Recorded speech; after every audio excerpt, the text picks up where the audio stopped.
এই ভিডিও লেকচারে আমরা নিউটনের দ্বিতীয় সূত্র থেকে কিভাবে প্রথম সূত্রটা প্রমাণ করা যায় সেটা শিখে ফেলবো। সো সবাই একটু খেয়াল করি, অনেক মজার একটা বিষয়। দেখেন, নিউটনের দ্বিতীয় সূত্র থেকে প্রথম সূত্রটা আমাকে প্রমাণ করতে হবে। এটাও কিন্তু আপনাদের অতি সংক্ষিপ্ত এবং রচনামূলক প্রশ্নের জন্য খুবই ইম্পর্টেন্ট, এবং প্রশ্নে অনেকবার বোর্ড প্রশ্নে এটা আসছে। সো সবাই একটু খেয়াল করি, ঠিক আছে, কিভাবে করা যায় এটা। দেখেন, অনেক সহজেই বুঝতে পারবো এটা। আমরা নিউটনের দ্বিতীয় সূত্র থেকে প্রথম সূত্রটা প্রমাণ করব। সো আমরা একটু আলাদাভাবে, যেটা খাতায় লিখবো না, বোঝার স্বার্থে একটু এই পাশে করি। দেখেন, দ্বিতীয় সূত্র থেকে প্রথম সূত্র প্রমাণ করব। দ্বিতীয় সূত্রটা কি বলে? দ্বিতীয় সূত্র বলে F = ma। এটা থেকে আমি কি বানাবো? প্রথম সূত্র বানাবো। প্রথম সূত্র কি বলে? প্রথম সূত্র বলে যে U = v। আশা করি আপনি এটুকু বুঝতে পারছেন। দ্বিতীয় সূত্র থেকে আমরা এটা পাইলাম, এবং প্রথম সূত্র বলে U = v, মানে বাহ্যিক বল প্রয়োগ না করলে স্থির বস্তু স্থির থাকবে, গতিশীল বস্তু সুষম বেগে চলতে থাকবে, মানে আদি বেগ আর শেষ বেগ সবসময় একই থাকবে। এটা হচ্ছে প্রথম সূত্র। এটা আমরা দ্বিতীয় সূত্র থেকে প্রমাণ করব। চলেন করে ফেলি, চটাফট করে ফেলি। F = কি হচ্ছে? ma। তাহলে আমরা একটু লিখি। প্রথমে দ্বিতীয় সূত্র থেকে যেহেতু প্রথম সূত্র প্রমাণ করব, তাহলে দ্বিতীয় সূত্রটা আগে লিখে ফেলি। F = ma। চল, দ্বিতীয় সূত্রতে কি বলে, মানে প্রথম সূত্রতে কি বলে? আমি তো প্রথম সূত্রটা প্রমাণ করব। প্রথম সূত্রতে কি বলে? বাহ্যিক কোনো বল প্রয়োগ না করলে। তার মানে প্রথম সূত্রটা যদি আমি প্রমাণ করতে চাই, প্রথম সূত্র প্রমাণ করতে গেলে আমাকে বাহ্যিক কোনো বল প্রয়োগ করা যাবে না। তার মানে দ্বিতীয় সূত্রতে প্রথম সূত্র প্রমাণ করতে গেলে এফ এর মানটা আমাকে কি দিতে হবে? 0 দিতে হবে। কেন? কারণ নিউটনের প্রথম সূত্র বলে বাহ্যিক কোনো বল প্রয়োগ না করলে। তাহলে F = হবে আমার 0। তারপরে এমই রাখলাম। এ কে আমি চাইলে ভাঙাতে পারি। এ কে ভাঙাইলে আমার হবে v - u / t।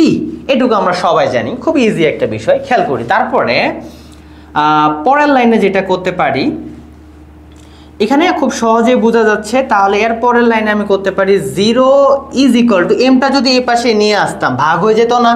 শূন্যর সাথে যতই ভাগ করেন না কেন, কোনো যায় আসে আমাদের? আসে না। এই পাশের এই অংশটা ইকুয়াল টু লেখা যায় 0। অর্থাৎ আমরা v - u / t এটা ইকুয়াল টু কি লিখতে পারি? 0 লিখতে পারি। কারণ এটা ইকুয়াল টু 0 লেখা যায়, এটা ইকুয়াল টু 0 লেখা যায়। আমরা এমটাকে এই পাশে নিয়ে আসে শূন্য দ্বারা ভাগ করে ফেলছি, যার কারণে 0ই হয়েছে। আবার এই নিচের টিটাকে যদি আমি এই পাশে নিয়ে আসে গুণ করে দিই, শূন্যর সাথে আমি যাই গুণ করি না কেন, কি আসবে? 0 আসবে। তাহলে 0 = শুধুমাত্র থাকবে v - u, রাইট? আমি যদি এখন ইউটাকে এই পাশে নিয়ে আসি, এই পাশে -u আছে, এই পাশে আসলে কি হবে? +u হয়ে যাবে। তাহলে নেক্সট লাইনে আমরা লিখতে পারবো u = v। এটা হচ্ছে আমাদের সেই প্রথম সূত্র। তার মানে কি? নিউটনের দ্বিতীয় সূত্র থেকে প্রথম সূত্র প্রমাণ হয়ে গেল। কখন প্রমাণিত হইল? যখন বাহ্যিক কোনো বল প্রয়োগ করা হয়নি, মানে এফ এর মান যখন আমরা 0 বসাইছি। তো এখানে আমরা একটা কাজ করব, আমরা সুন্দরভাবে পরীক্ষার খাতায় লেখার জন্য আমরা এই লাইনটাতে বলে দিতে পারি, বাহ্যিক বল প্রয়োগ না করলে, বাহ্যিক বল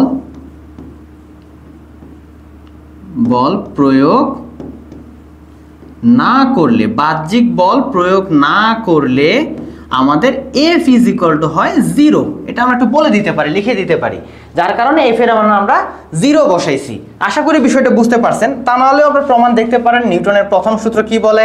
নিউটনের প্রথম সূত্র বলছে বাহ্যিক বল প্রয়োগে বস্তুর অবস্থান পরিবর্তন করতে বাধ্য না করলে, মানে বাহ্যিক বল প্রয়োগ করা না হলে, এটার মানে হচ্ছে বাহ্যিক বল কোনো প্রয়োগ করা হয়নি। তো এমন যদি ঘটনা ঘটে, তাহলে আমার প্রথম সূত্রটার ক্ষেত্রে কি হচ্ছে? U = v হচ্ছে। এটা কই থেকে পাইলাম? নিউটনের দ্বিতীয় সূত্র থেকে পাইলাম। তো এখানে আমরা সাইড নোট দিয়ে লিখতে পারি, বাহ্যিক বল প্রয়োগ না হলে F = 0।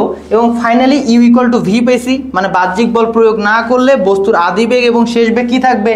সমান থাকবে। মানে স্থির বস্তু হলে স্থিরই থাকবে, গতিশীল বস্তু হলে সমবেগেই চলতে থাকবে, মানে বেগের কোনো পরিবর্তন হবে না। সো আমরা বলতে পারি প্রমাণিত। এখানে আমরা পাইলে প্রথম সূত্রটা লিখে দিতে পারি, অথবা এখানে সরাসরি বলতে পারি প্রমাণিত। নিত। তো খুবই সিম্পল একটা বিষয়, এটা অনেক ইজি যে নিউটনের দ্বিতীয় সূত্র থেকে প্রথম সূত্রটা প্রমাণ করা। আশা করি আপনারা এইটুকু বিষয় বুঝতে পারছেন। এবার তাহলে আমরা নিউটনের তৃতীয় সূত্রটা দেখে আসি। নিউটনের তৃতীয় সূত্র কি বলে, যে প্রত্যেক ক্রিয়ারই সমান ও বিপরীত প্রতিক্রিয়া আছে। প্রত্যেকটা ক্রিয়ার সমান বিপরীত প্রতিক্রিয়া আছে। এটা খুব মজার একটা পয়েন্ট, কারণ আমরা এটা নিয়ে অনেক মজা মস্করা করে অনেক সময় বলি যে মানে একজনরে যত জোরে থাপ্পড় দিব সেও আমার তত জোরে থাপ্পড় দিবে, এমন একটা ফাইজলামি আমরা কিন্তু প্রায় করে থাকি। তো ব্যাপারটা ওই রকমই, মানে আপনি কোনো বস্তুকে যতটুকু বলে ধাক্কা দিবেন সেও আপনাকে ততটুকু বলেই ধাক্কা দিবে, এটাই বাস্তব। মানে ব্যাপারটা হচ্ছে এরকম যে এখানে একটা বস্তু আছে, ধরে নিলাম এখানে একটা বস্তু আছে। তো এই বস্তুটাকে আপনি যদি এফ বলে ধাক্কা প্রদান করেন, বস্তুটাকে যদি আপনি এফ বলে ধাক্কা দেন, তাহলে ওই বস্তুটাও আপনাকে এফ বলে ধাক্কা দিবে, ওই বস্তুটাও আপনাকে এফ বলে ধাক্কা দিবে। খুবই সিম্পল বিষয়, কিন্তু আপনি কথার কথা F1 বলে ধাক্কা দিলেন, সে F2 বলে ধাক্কা দিবে, বাট দুইটা বলের মান হবে একদম সেম মান হবে, ঠিক আছে? অর্থাৎ আমি বলতে চাচ্ছি যে প্রত্যেক ক্রিয়ারই সমান ও বিপরীত প্রতিক্রিয়া আছে, মানে F1 আর F2 এই দুইটা বল অবশ্যই সমান হবে। মানে আপনি যত বলে ধাক্কা দিবেন সেও তত বলেই ধাক্কা দিবে, দুইটা বলই সমান হবে। কিন্তু আপনি যেদিকে ধাক্কা দিবেন ওই বস্তুটা আপনাকে তার বিপরীত দিকে ধাক্কা দিচ্ছে, মানে বিপরীত প্রতিক্রিয়া আছে, যার কারণে আমরা এখানে একটা মাইনাস চিহ্ন বসাবো। মাইনাস দিয়ে বোঝাচ্ছি আমার বল প্রয়োগের দিক এবং ওই বস্তুর বল প্রয়োগের দিক এক না, দুইটা বস্তুর বল প্রয়োগের দিক কি হবে, আলাদা হবে। সো এইটা হচ্ছে আমাদের নিউটনের তৃতীয় সূত্রের জন্য ইকুয়েশন। আমরা চাইলে এভাবে লিখতে পারি। তাহলে প্রত্যেক ক্রিয়ারই একটি সমান ও বিপরীত প্রতিক্রিয়া আছে, that's mean F is equal to minus F2, অর্থাৎ দুইটা বলই সমান হবে কিন্তু দিক হবে বিপরীত। আশা করি আপনি বুঝতে পারছেন নিউটনের তৃতীয় সূত্রটাও।